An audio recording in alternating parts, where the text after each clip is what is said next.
Nagka-visa na sila. Ayaw pa umuwi. Di, may visa na eh.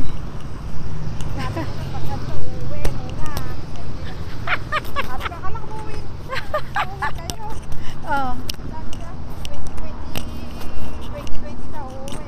May borders ka ba? May borders kayo? Kayo borders? Sa isang bahay kinuha nyo? Mula 2017, 10 years na ako dyan sa damay. Oo nga. Wala, hindi kami naghahanap na sa akin. Hindi, sabi ko. Magulo kasi. Magulo. Kami dahil yung dyan kami nakatira. Ako lang. Yung daw gusto nga at yung isa daw na ano sa kanya eh. Ewan ko, pinalabo yun.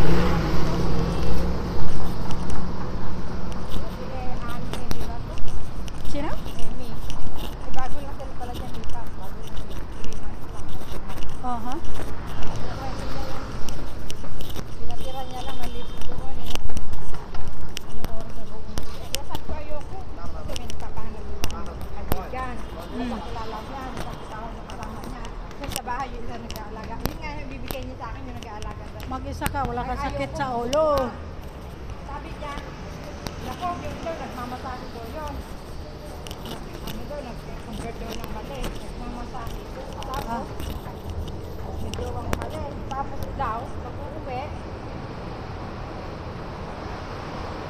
anong oras na? Alas madaling araw na. Oh. Naku, saan ba nakalakad-lakad na madaling araw umuwi? Alas 3. Ay Sabi naku. niya, tapos kakatok. Siyempre, mag-gising ako ng alas 5, mga-store. Bakit hindi ba sila may ano? Hindi sinasarado mo sa gabi sa loob. Correct. Delikado. Ay, nahirap. Kaya nga sabi ko, abala, ayoko rin yung ganon. Gabi-gabi ba yung syuta mo sa'yo? Oo. Gabi-gabi umuwi? Sila. Syuta mo? Oo, dyan na. Mula nung after Chinese New Year. Oo. Kasi taga-Pinang siya eh.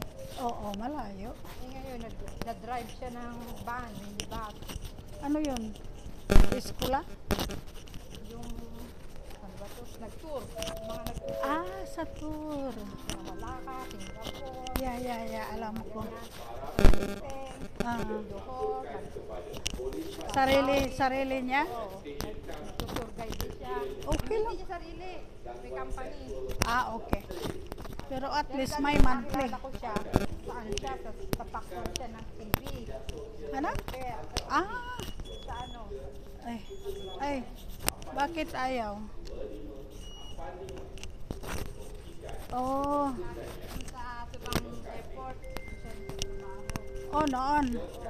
Pero ngayon, umuwi na sa'yo. Hindi na. Siya na nagtagbayad ng bahay. Ha? Siya na tagabayad ng bahay. Alangan. Tapos siya bumili ng mga pagkain. Siya.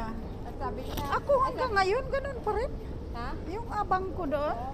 yan pa rin. Pa rin hanggang ngayon. sabi ko, kasi nakilala ko yan sa Facebook apps. Ay, wala na.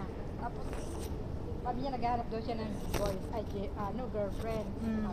Sabi ko, gusto ko lang Maganda yan dahil lokal. Oo. Yan naman. Naka-under ka ba sa kanya? Hindi Okay. kakilala ko. Ay, kaibigan ko, kakilala. Friend ng friend ko. Okay. Tapos Okay, kasi nandyan sa'yo lagi. walang problema. Mabait naman siya. Pasensyado.